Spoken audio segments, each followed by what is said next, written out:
Rashek Rahman CPD আজ budget প্রত্যাশা নিয়ে একটি অনুষ্ঠান করেছে। সেখানে অর্থনীতিবিদ ডক্টর দেবপ্রিয় ভট্টাচার্য বলেছেন, আমাদের যে সুনাম ছিল আমরা কখনো খেলাপি হই নাই, সে সুনাম আর থাকছে না। ইতিমধ্যে আমরা $5 বিলিয়ন দেনা এখনো দিতে পারছি না, আমাদের গর্বের জায়গায় চির ধরেছে।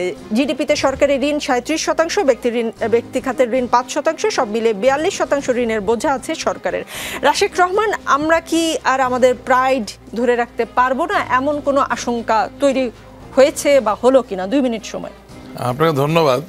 প্রথম কথা হচ্ছে যে সিপিডি আজ পর্যন্ত তার যাত্রা শুরু হওয়ার পর থেকে বিভিন্ন সময় বাংলাদেশের অর্থনীতি নিয়ে অনেক আশঙ্কা প্রকাশ করেছেন। আমি সিপিডিকে ছোট করতে চাই না, তারা তাদের কাজ করছেন যেটা তাদের করার কথা, কিন্তু প্রতিবারই তাদের আশঙ্কা মিথ্যা প্রমাণিত হয়েছে এবং বাস্তবতা দাঁড়ায় যে বাংলাদেশ এর থেকেও অনেক বড় সংকটের সম্মুখীন হয়েও আন্তর্জাতিক ক্ষেত্রে আমাদের যে ঋণের পরিশোধের যে জায়গাটা, সেই জায়গাটাকে ধারাবাহিকভাবে ধরে রেখেছে এবং যে $5 বিলিয়ন পেমেন্টের যে কথা বলেছেন, সেই জায়গায় আপনি ডিফল্টার হয়েছেন বলে এমন কোনো ডিক্লারেশন কিন্তু আপনি বাইরে থেকে পান নাই। আপনি আশঙ্কার কথা বলছেন এবং আমি মনে করি একজন দেশপ্রেমিক মানুষ হিসাবে, আমি সরকারি দল করি অথবা বিরোধী দলই করি, কোনো কিছু ঘটে যাওয়ার আগে ঘটে গেছে বলে একটা পরিস্থিতিকে নাজুক দিকে নিয়ে যাওয়াটা হয়তো বা সমীচীন নয়। তাই সিপিডির কাছে আমার আহ্বান হবে যে ওনার বক্তব্যের সাথে উনি এই ঋণ পরিশোধের যে কিস্তি পরিশোধের যে ডেডলাইন, এই ডেডলাইনটা যদি উল্লেখ করে দিতেন, তাহলে আমি মনে করি যে আজকে এই অনুষ্ঠানে কোনো রকম কোনো বিভ্রান্তির সুযোগ থাকতো না। জি, নিশ্চয়ই ঋণগুলো পূরণের একটা সময়সীমা থাকেন, সেটা প্রাক্কলন না করে অর্থনীতিবিদ ডক্টর দেবপ্রিয় ভট্টাচার্য বলবেন, সেই জায়গায় আশঙ্কা থাকতেই পারে। আপনি সিপিডি নিয়ে প্রশ্ন করেছেন, আপনি নিতে পারেন। জি, আমি যদি দেবপ্রিয় ভট্টাচার্যের আরেকটা কথার আরেকটা অংশ বলি, এটা রিলেটেড। তিনি বলেছেন সরকার ত্রৈমাসিক জিডিপির তথ্য দিচ্ছে, তাতে দেখা যাচ্ছে গড় প্রবৃদ্ধি 4%, লক্ষ্যমাত্রা পূরণ করতে হলে বাকি সময়ে 10% বেশি প্রবৃদ্ধি করতে হবে, যা প্রায় অসম্ভব। এতে করে অর্থনীতি কোন দিকে যাচ্ছে সেই কোনো ধারণা আমরা নিতে পারি কিনা ওনার এই কথা? না, ব্যাপারটা খুব পরিষ্কার। বাংলাদেশের সরকারের মাননীয় অর্থমন্ত্রী খুব পরিষ্কারভাবে বলেছেন যে আমাদের অর্থনীতি চাপের মাঝে আছে। আমি রিয়ালিটি মানে বাস্তবতাকে অস্বীকার করার জন্য এখানে দাঁড়াইনি, আমি বাস্তবতার মাঝেই আছি। আমি শুধু বলতে চাচ্ছি যে ডক্টর দেবপ্রিয় প্রবৃদ্ধির হারের যে কথা উল্লেখ করেছেন, এই প্রবৃদ্ধির হারটি it is not linear in nature, it is dynamic in nature.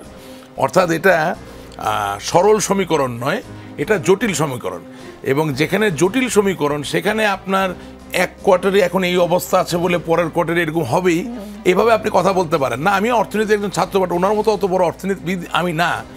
আমি মনুষ্য যে ফ্যাক্টর অর্থনীতিতে, সেটাতে অনেক বেশি বিশ্বাস করি এবং বাস্তবতা হচ্ছে ওনারই একজন কলিগ, জুনিয়র কলিগ হবেন ডক্টর বিনায়ক সেন, যেহেতু উনিও বিজ্ঞানী।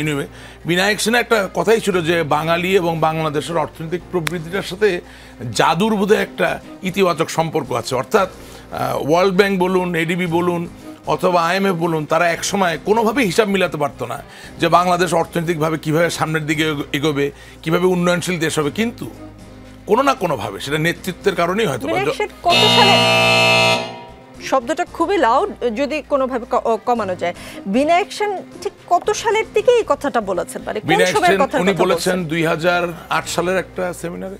2008 সালে, তখন মাত্র আপনারা ক্ষমতায় এলেন, মানে জাদুটা তার আগেই ছিল না? জাদুটা আগে ছিল না, তিনি বলছেন 1971 আমি বলি, তিনি বলছিলেন যে বঙ্গবন্ধু শেখ মুজিবুর রহমানের নেতৃত্বে যখন দেশ স্বাধীন হলো, তখন থেকে প্রেডিকশন ছিল যে এই দেশ আর চলবে না, এগোতে পারবে না। কিন্তু বঙ্গবন্ধু সেটাকে মিথ্যা প্রমাণিত করেছেন। তার কথাগুলো পুরো সেমিনার কিন্তু রেকর্ডিং আছে, সেটা নিয়ে নিতে হবে। এখন আপনি 2008 সেমিনার হয়েছে, কিন্তু ওনার তথ্য উপাত্ত তো 72 সাল থেকে। আমি বাঙালির রেজিলিয়েন্ট যে নেচার, বাঙালির যে ঘুরে দাঁড়ানোর যে শক্তি, সেই কথাটা উল্লেখ করছিলাম। ডক্টর দেবপ্রিয় যেমন একদিন গবেষণা করে হন নাই, বিনায়ক সেনও একদিন গবেষণা করে হন নাই।